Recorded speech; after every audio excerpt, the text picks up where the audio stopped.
Have you ever heard a sound from a place that doesn't exist? A voice from a time that has yet to come?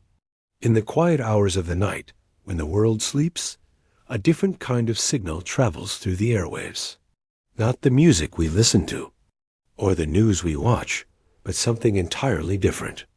A ghost of a message, echoing across decades, waiting for a frequency to finally reveal its secrets. This is the story of Alex Brandt. A recluse by nature, a genius of electronics by trade, he doesn't just fix the past. He lives in it. For Alex, the crackling sound of an old radio was a conversation with history, a way to disconnect from a chaotic digital world. But on that October night, at exactly 3:17 a.m., the past collided with a distorted future, and his search for harmony threw him into the middle of chaos. Alex's apartment was a museum of the analog era. Stacks of vintage radios occupied every available surface, their dials glowing dimly in the darkness. The thick air smelled of solder and heated electronic components. It was here, in this sanctuary of forgotten technology, that Alex found his peace. On that fateful night, he was working on a 1952 Philips radio, his experienced hands navigating the internal circuits with surgical precision. The silence of the early morning was broken only by the soft humming of vacuum tubes and the occasional crack of cooling solder. Then came the sound. It wasn't ordinary static. There was something different about those noises. A pattern, a cadence that made the hair on the back of Alex's neck stand up. He paused, setting down his soldering iron, and leaned toward the speaker. Morse code, but fragmented, distorted, as if it had been traveling through decades of interference. Alex felt his heart rate quicken. In 15 years of repairing vintage equipment, he had never heard anything like this.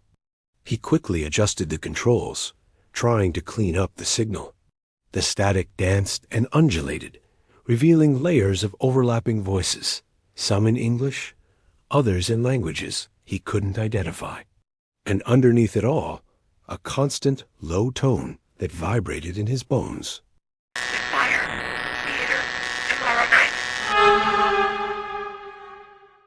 The words emerged from the cacophony like ghosts materializing from fog. Alex froze. He had heard it clearly. The fire, theater, tomorrow night. But what disturbed him most was the tone of the voice.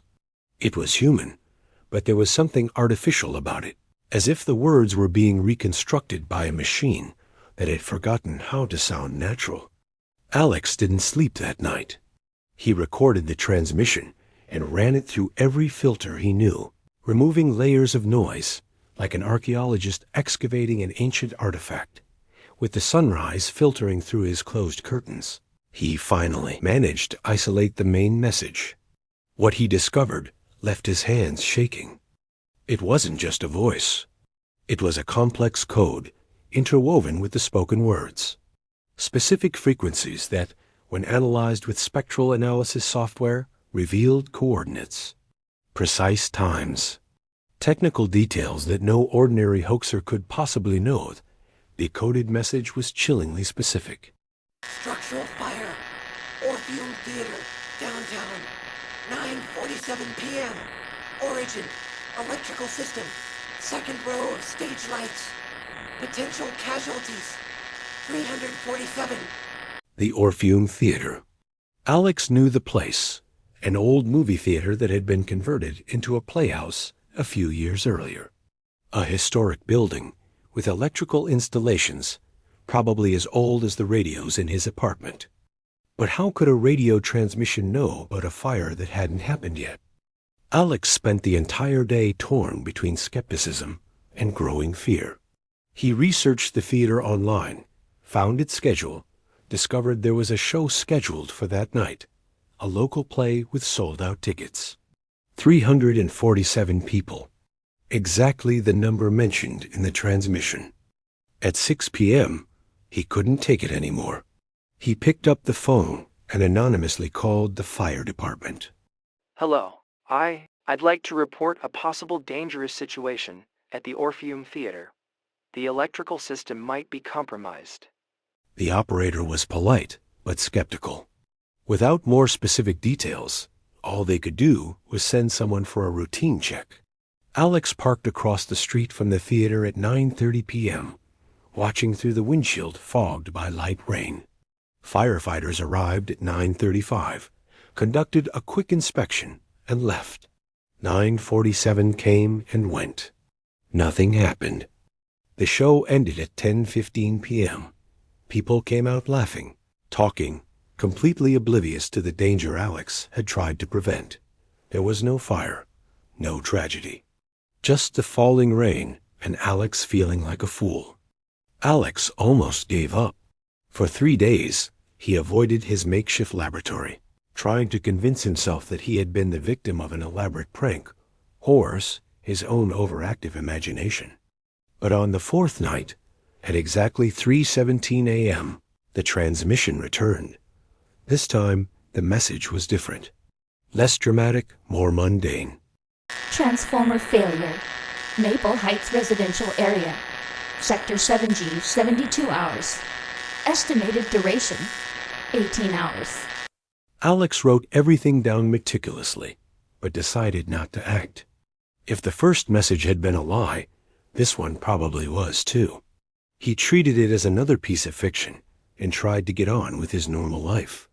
72 hours later, at 2:30 p.m. on a sunny Tuesday, the news reported a massive transformer failure that left thousands of people without power in the Maple Heights neighborhood, exactly in Sector 7G. Power was restored 18 hours later. That's when Alex understood the game. He was being tested. For every truth, a lie. For every genuine clue, a distraction. And most terrifyingly, the source of the signal was learning from his reactions. The transmissions became more frequent. They always came at 3:17 a.m., always on the same frequency, always with that artificially human voice that made his skin crawl. Some were true. A traffic accident at a specific intersection, exactly at the predicted time. A gas leak discovered by firefighters minutes before it became dangerous. A construction site collapse that was evacuated just in time. Others were completely false. An alleged shooting at a mall that never happened. A plane crash at an airport where no flights were scheduled. An explosion at a chemical plant that didn't exist. Alex began keeping detailed records. Patterns emerged.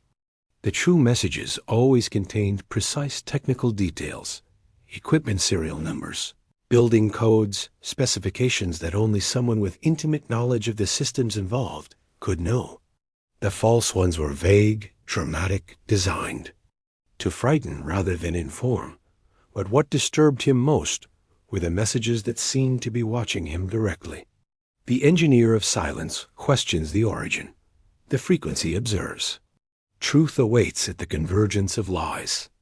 How did whoever was sending these messages know he was an engineer? How did they know he was questioning? And what did the convergence of lies mean? Alex knew he needed help, but not from just anyone. He needed someone who understood the fine line between the real and the surreal. Someone who wouldn't immediately dismiss him as crazy, but who also wouldn't believe everything without question. It was during his research on the events predicted by the transmissions that he found Camila Santos. She had been a respected investigative journalist until 2 years earlier, when she published a story about corporate corruption. It was subsequently discredited. The story, which she swore was true, cost her job and reputation. Now she worked as a freelancer, taking any job that paid the bills. But Alex could see in her articles that she still thirsted for truth. He met her at a small, dark cafe downtown, a place where serious conversations could happen without interruption. Camila arrived skeptical, her dark eyes studying Alex as if he were a potential fraud trying to sell her a bridge. "So you're telling me," she said, stirring her coffee with mechanical movements, "that you're receiving radio transmissions that predict the future." "No," Alex corrected, leaning forward.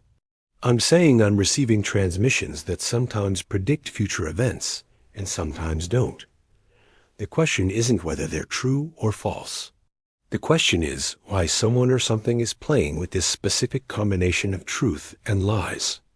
Camila paused, her spoon stopping mid-motion. It was a subtle but important distinction.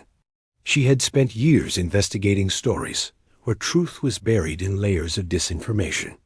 This sounded familiar. Show me, she said. Alex opened his laptop and played some of the recorded transmissions. Camila listened in silence, her journalistic training automatically cataloging details, looking for inconsistencies or signs of manipulation. What convinced her weren't the messages themselves, but the technical precision of those that proved true. The building codes mentioned in the gas leak case were real and specific. The serial numbers of the equipment that failed matched official records exactly.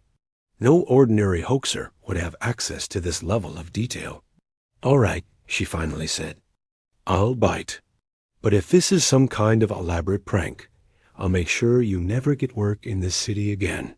The partnership between Alex and Camila was an alliance forged by panic. He, the technician seeking to prevent a tragic future. She, the journalist seeking the origin of the lie. Together, they began dissecting each transmission with surgical precision. The phantom messages became more frequent and complex. They mixed real events with fictional stories, so convincingly that the line between the two became indistinguishable. But Alex and Camila knew one thing. The messages were trying to lead them somewhere. The question was, where? Camila brought her journalistic skills to the investigation.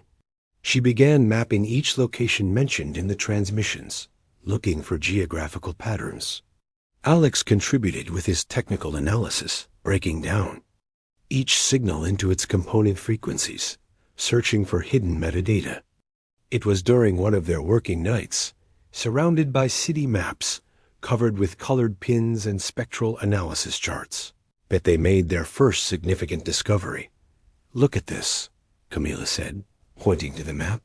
"The true messages. All of them happened within a 9-mile radius of this central point." She placed her finger on an area that, according to the map, was just empty land on the outskirts of the city. Alex leaned over the map. "And the false ones?" "Scattered throughout the city, with no apparent pattern, as if they were specifically designed to confuse us and keep us busy." Camila drew lines connecting the locations of the true messages. But there's something else. All these locations have something in common. She opened her laptop and showed Alex a series of documents she had obtained through her remaining contacts in journalism. In the past 6 months, all these areas have had electrical maintenance work done by the same subsidiary company, Clearwater Technical Solutions, a company that, curiously, has no listed physical address and whose corporate records lead to a series of shell companies. Alex felt a chill run down his spine. So someone at Clearwater is behind the transmissions?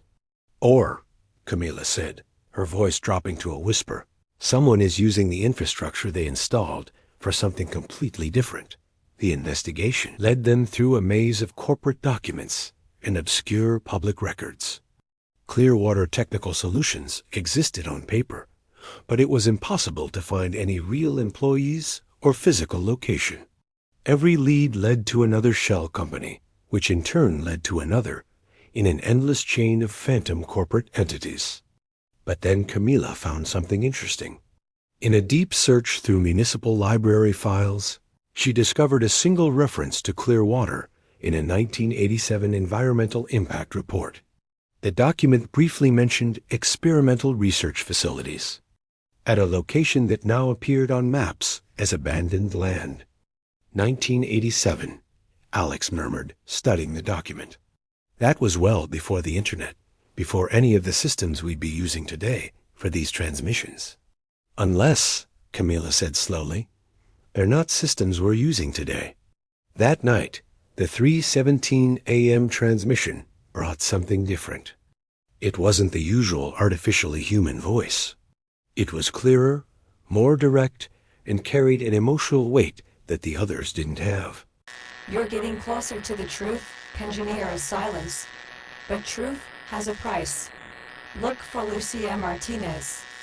Look for quantum temporal resonance. Look before it's too late. Lucia Martinez. The name echoed in Alex's mind like a stone falling into a deep well. He had never heard of her before, but something about the name felt familiar, like a memory on the tip of his tongue that refused to materialize. Camila immediately began researching. What she found was disturbing in its scarcity.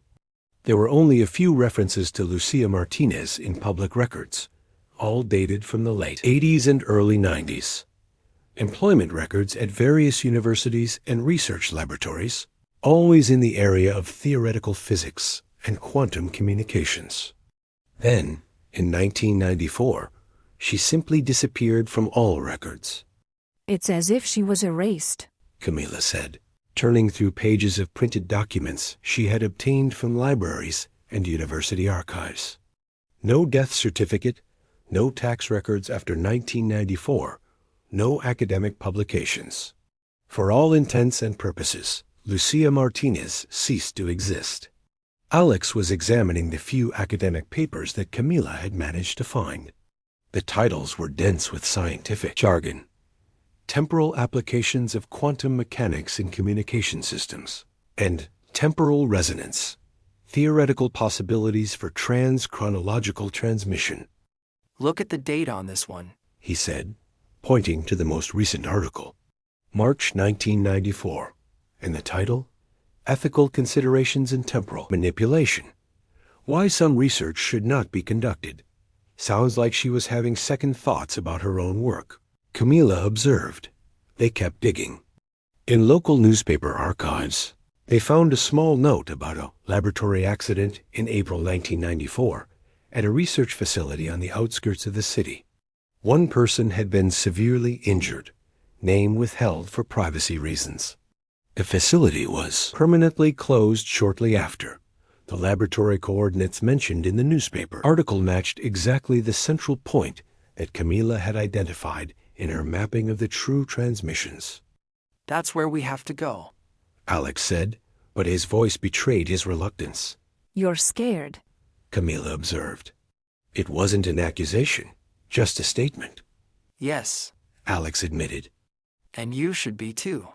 Whatever happened to Lucia Martinez at that place, it wasn't good. And if the transmissions are coming from there... He didn't finish the sentence, but they both understood the implication. If the transmissions were really coming from the place where Lucia had disappeared, then maybe she hadn't really disappeared. Maybe she was still there, in some impossible and terrifying way. The strongest lead took them to an elderly woman named Elara Martinez, supposedly Lucia's only living relative. They found her in an old house, full of dust and memories of a distant past. Elara, confused and frightened, knew nothing about quantum temporal resonance or the messages. When they mentioned Lucia, the woman's eyes filled with tears. Lucia disappeared so long ago. She whispered. The police said it was an accident, that there was no body to recover.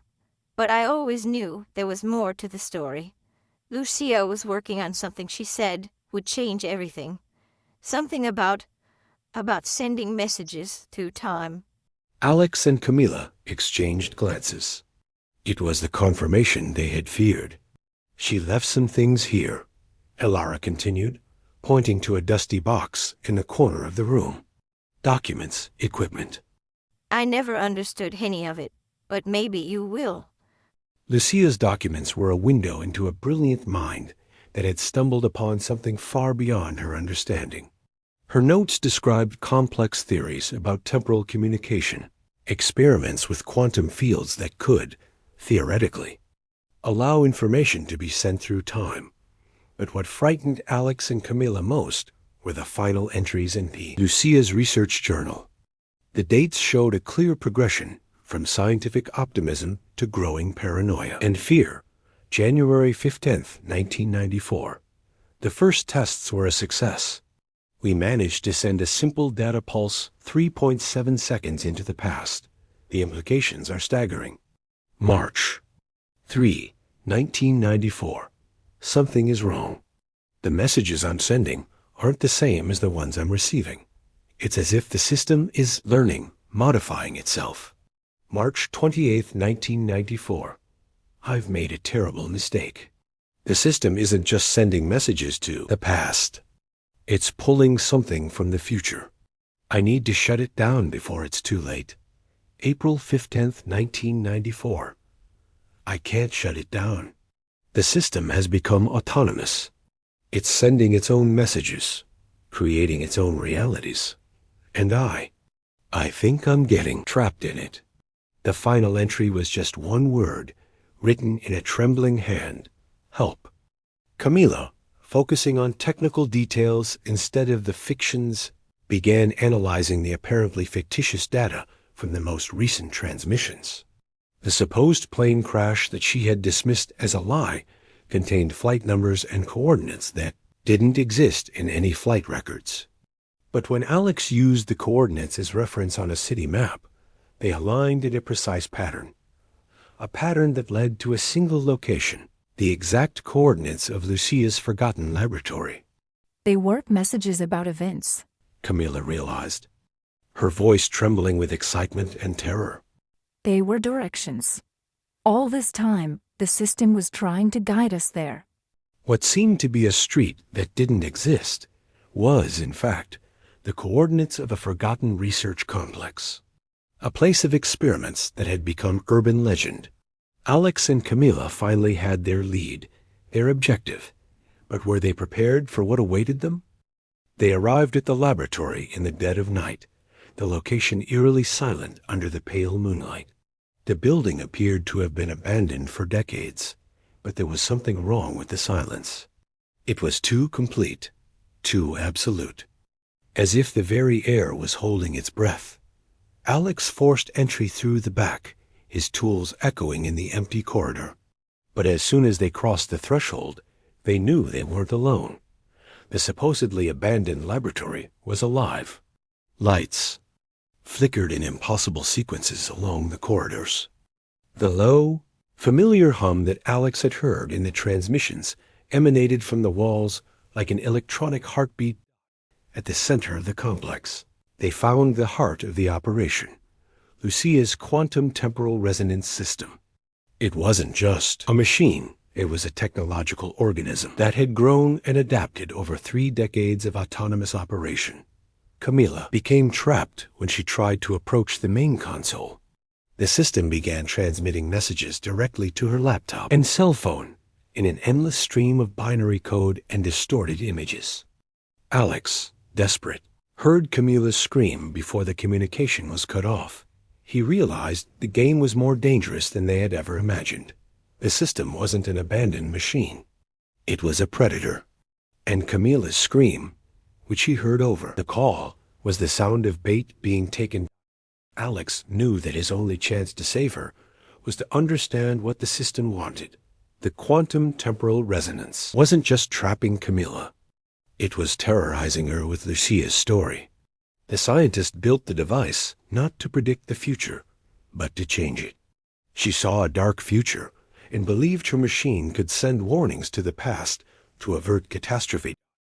But the system, imperfect, became a walking paradox, mixing reality and lies, past and future. Lucia's own consciousness fragmented and became trapped in the system, a digital ghost that tormented herself and others using his knowledge. Alex deciphered the final message. Lucia, from her digital prison, warned him. The imminent explosion wasn't the greatest danger. The real risk was the fatal failure of quantum temporal resonance. If the system collapsed on its own, it wouldn't explode, but would reset the timeline, erasing the past and future of Alex and everyone he knew. He would have to make an impossible choice. Shut down the system to save reality, but at the cost of erasing Lucia's only chance to be freed, or risk the erasure of the entire timeline. Lucia's voice sounded genuinely human, pleading for a second chance. Camila, from inside the room, shouted to Alex, "Shut it down. Save reality." Alex, looking at the two buttons, one to stabilize, the other to shut down, knew there was no right answer. He closed his eyes, his mind a whirlwind of ethics, fear, and compassion. Final sound of system shutting down. They escaped the laboratory, the silence of the night replacing the chaos. The city was saved, but at what cost? They separated, each carrying the weight of their decision. Alex, it was the right choice. Alex's search for harmony led him to chaos, but chaos led him to truth. The phantom transmission wasn't a warning from the future. It was an echo from the past that created its own future.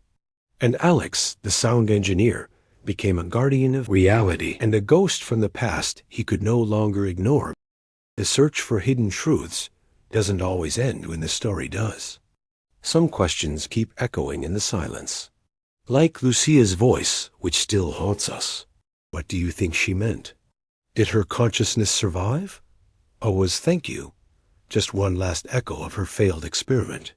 If you, like us, feel drawn to what lurks in the shadows, subscribe to the Dark Box Files. Drop your theories and what intrigued you most in the comments below. Every mystery is a puzzle, and the best way to solve it is by putting our minds together. Join our community, help us uncover what history and technology try to hide.